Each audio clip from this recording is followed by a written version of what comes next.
A housekeeping supervisor I met in Bangkok said something that reframed how I look at every hotel room. She had been in the industry for 12 years, 3 different chains, 2 countries. She said, "We do not clean rooms, we reset them. The goal is not sterile. The goal is that the next guest believes no one was here before them. That distinction between clean and reset is the entire system." I showed you how to sleep in airports. Now, what happens when you check into the hotel? Specifically, what that phrase clean room actually means when the door clicks open and you walk in. The average housekeeping team member in a mid-range hotel is responsible for 14 to 18 rooms per shift. A shift is 8 hours, but that includes breaks, cart restocking, linen runs, and supervisor checks. Actual time in the room averages 20 to 25 minutes. In budget chains, it drops to 15. In luxury properties, it can reach 35, but those rooms are larger and have more surfaces. The math is simple. 20 minutes to strip the bed, remake it with fresh linen, clean the bathroom, vacuum or mop the floor, dust visible surfaces, restock toiletries, and make the room look untouched. Something has to give. And what gives is everything you cannot see at first glance. Sheets and towels get changed. That is non-negotiable in any reputable hotel. The bed is remade with fresh linen from the central laundry. Towels are replaced. This is the visible layer, the one that signals clean to your brain. But beyond that visible layer, the system gets selective fast. The bathroom gets the most attention after the bed. Toilet, sink, mirror, shower, glass. These are the surfaces guests complain about most, so housekeeping prioritizes them. A supervisor in Lisbon told me her team follows what she called the mirror rule. If the guest can see their reflection in it, it has to be spotless. Mirrors, chrome fixtures, glass shower doors. Those get wiped every time. The floor gets mopped. The toilet gets scrubbed. But the area behind the toilet, the underside of the sink counter, the ventilation grill above the shower, those are on a deep cleaning schedule that might be weekly, might be monthly, and might be whenever someone remembers. Now the bedroom. The bed is fresh. The floor is vacuumed. But what about everything else? The television remote, the bedside phone, the light switches, the alarm clock, the drawer handles, the thermostat panel. These are high-touch surfaces that every single guest uses. And in a 20-minute room turnover, they are almost never individually sanitized. The supervisor in Bangkok was blunt about it. She said the remote gets wiped if there is a visible mark on it.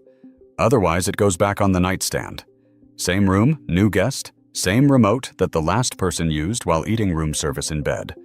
Then there are the glasses. The water glasses and coffee mugs in the room. In a well-run hotel, these go to the central kitchen for dishwasher sanitation. In a time-pressured hotel, they get rinsed in the bathroom sink and wiped with the same cloth used on the counter. A former housekeeper I talked to in Lisbon was honest about it. She said in her first hotel job, the training said, "Take the glasses to the kitchen." The reality on a 16-room shift was rinse them in the sink and move on. She was not proud of it, but she also was not the problem. The problem was the system that allocated 15 minutes to a room that needed 30. A study from the University of Houston tested surfaces in hotel rooms across multiple chains and found that the television remote, the bathroom counter, and the desk surface consistently carried the highest bacterial loads, higher than the toilet seat, which gets scrubbed with disinfectant during every turnover. The remote does not. The light switch does not. The phone does not. These objects live in a blind spot between the visible clean that guests expect and the actual clean that time allows. Why does it work this way? Because of incentive structure. Housekeeping staff are typically measured on rooms completed per shift, not on sanitation quality per room. A housekeeper who finishes 16 rooms in time is considered good.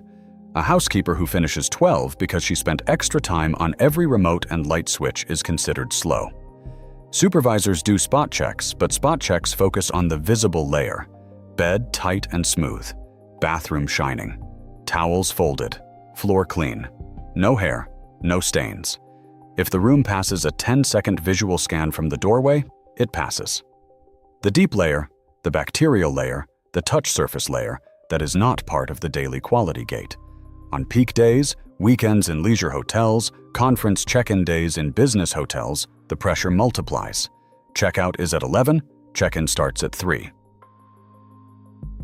That is a 4-hour window to turn over sometimes 200 rooms. Housekeeping managers pull staff from deep cleaning duties and redirect them to turnover, which means the rooms that were supposed to get a full sanitation cycle this week get pushed to next week. And next week has its own peak day. The deep clean schedule on paper and the deep clean schedule in practice can drift apart by weeks without anyone flagging it. Not because people are lazy, because the system rewards speed and the guest only sees the surface. This also explains the decorative items. The throw pillows, the bed runner, the cushions on the chair. These are almost never washed between guests. They go on, they come off, they go on again. Some chains have a monthly laundering schedule for decorative textiles. Some do it quarterly. The bed runner exists to make the bed look styled. It does not exist to be clean. Same with the desk blotter, the menu folder, the room service book, handled by every guest. Cleaned almost never. So what do you actually do with this information? 3 things, all of them in the first 60 seconds after you walk in. First, pack a small pack of disinfecting wipes in your bag and wipe the remote, the light switches, the phone handset, and the thermostat panel. Takes 30 seconds and removes the highest risk surfaces. Second, remove the decorative pillows and the bed runner. Put them on the chair or in the closet. Sleep on the sheets, which are fresh, not on the accessories, which are not. Third, check the bathroom floor behind the toilet and the ventilation grill. If those are dusty or stained, you know the room has not had a deep clean recently. That tells you something about the property's maintenance cycle that the glossy lobby never will. Hotels are not dirty. Most of them are maintained at a level that is perfectly safe for healthy people. But the system is designed around the economics of time, not the ideal of sterile. Once you see the mechanics, you stop trusting the visual and start checking the details.